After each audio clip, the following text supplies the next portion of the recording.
അങ്കിളിന് ചായയോ മറ്റോ വേണോ? ഒന്നും വേണ്ട, ഞാൻ വെറുതെ നിങ്ങളൊന്ന് കാണാൻ വന്നതാ. പിന്നെ എന്തൊക്കെയുണ്ട് വിശേഷം? സുഖമായിട്ട് പോകുന്നു. മോളെന്തൊന്നും മിണ്ടാത്തെ? ഏയ് ഒന്നുമില്ലെങ്കില്. രണ്ടാളുടെ ജോലിയൊക്കെ എങ്ങനെയുണ്ട്? കുഴപ്പമൊന്നുമില്ല. സത്യം പറഞ്ഞ ഏറ്റവും കൂടുതൽ ഇഷ്ടപ്പെടുന്ന ജോലിയാ അധ്യാപനം. അത് ചെയ്യാനുള്ള ഭാഗ്യം നിങ്ങൾക്ക് രണ്ടുപേർക്കും കിട്ടിയെങ്കിൽ വലിയൊരു കാര്യമാണ്. പിന്നെ നിങ്ങളോടുള്ള സ്നേഹം കൊണ്ട് ഞാനൊരു കാര്യം പറയട്ടെ. എന്താ ഞാൻ ഈ പറയുന്നത് വേറൊരു സെൻസിൽ എടുക്കരുത്. മറ്റൊന്നും ഓർത്തിട്ടല്ല, നിങ്ങളെ കുറിച്ച് ഓർത്തിട്ട് മാത്രമാണ് ഞാൻ ഈ പറയുന്നത്. എന്തായാലും അങ്കിള് പറഞ്ഞു, ഞങ്ങൾക്ക് പ്രശ്നമൊന്നുമില്ല. അല്ല, എന്തിനാ വെറുതെ എല്ലാരെയും വെറുപ്പിച്ച് ഇവിടെ എങ്ങനെ നിൽക്കുന്നത്? നിങ്ങൾക്ക് മാന്യമായൊരു ജോലിയുണ്ട്, അത്യാവശ്യം കൊള്ളാവുന്നുള്ള ശമ്പളവും. പിന്നെ എന്തിനാ എല്ലാവരുടെയും ഇഷ്ടക്കേട് സഹിച്ചിവിടെ നിൽക്കുന്നത്? നല്ലൊരു വീടെടുത്ത് സ്വസ്ഥമായി മാറി താമസിച്ചൂടെ? എന്ത് സഹായം വേണമെങ്കിലും ഈ ഞാൻ ചെയ്തുതരാം. അങ്കിളിന്റെ നല്ല മനസ്സിന് നന്ദിയുണ്ട്. പക്ഷെ ഞങ്ങൾക്ക് ഇവിടെ കുറച്ച് കാര്യങ്ങൾ ചെയ്തു തീർക്കാനുണ്ട്.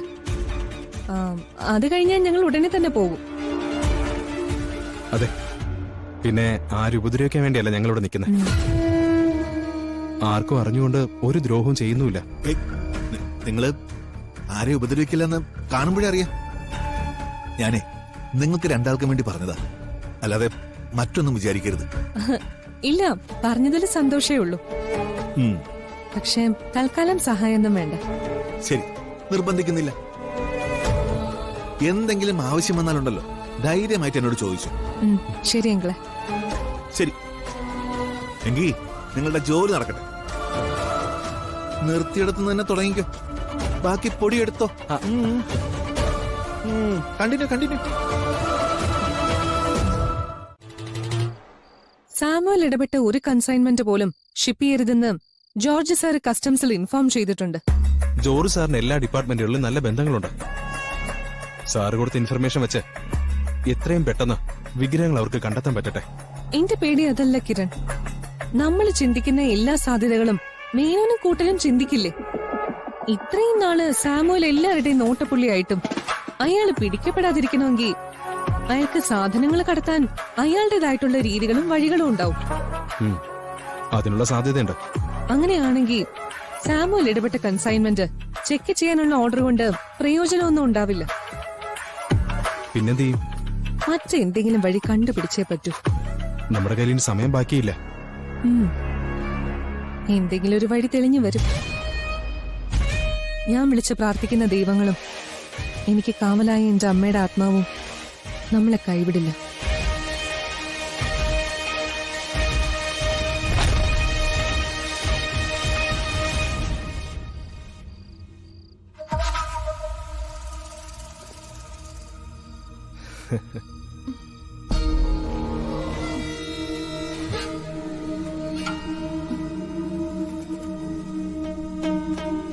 പൃഥ്വി എന്താ ഇത്രയും വൈകിയത്? അമ്മാവനോട് സംസാരിച്ച് നേരം പോയി അറിഞ്ഞില്ല. ഇതെന്ത് വൃത്തിയുടെ സ്മെല്ലാ? പൃഥ്വി മദ്യപിച്ചല്ലേ? ഏയ്, അമ്മാവൻ നിർബന്ധിച്ചപ്പോ കമ്പനി കൊടുത്തു. അതിനെന്ത് വൃത്തിയുടെ സാധനമോ കുടിച്ചേക്കുന്നേ? അത് മണം വന്നിട്ട് ഛർദിക്കാൻ വരുന്നു. എടോ,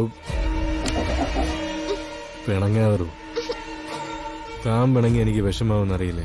ഓ പിന്നെ, എന്നോട് അത്രയ്ക്ക് സ്നേഹം ഉണ്ടെങ്കിൽ ഈ അവസ്ഥയിൽ എന്നെ ഇങ്ങനെ ഓർക്കം ഒളിപ്പിച്ചിരുത്തുവോ? ഞാൻ ഇവിടെ തന്നെ ഉണ്ടായിരുന്നല്ലോ അശി.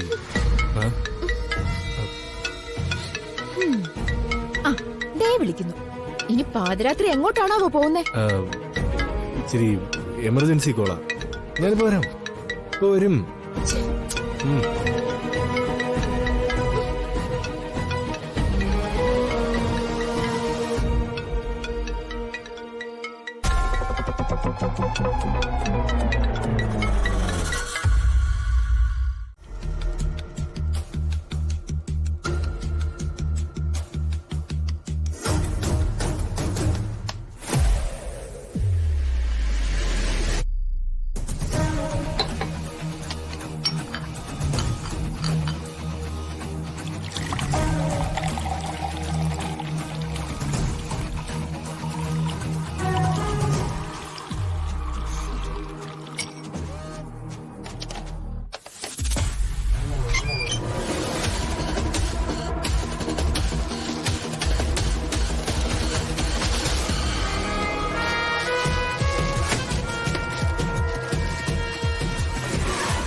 ഇങ്ങോട്ട് വാടാ. നീ സാറിനെ വിളിക്ക.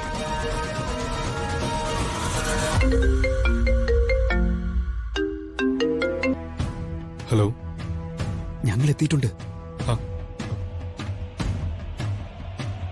നിങ്ങളെവിടെ? കാർ ഷെഡിന്റെ സൈഡിലുണ്ട്. എങ്ങനകത്ത് കയറി? മതിരിയാടി. ശരി, ഓക്കെ. നിങ്ങൾ അവിടെ തന്നെ നിന്നോ, ഞാൻ എന്താ വരുന്നു. Okay sir.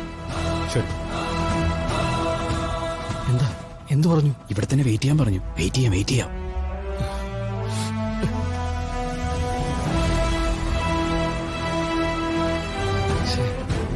ഇനി ഇങ്ങനെ വരാതിരിക്കുവോ? ഇല്ല.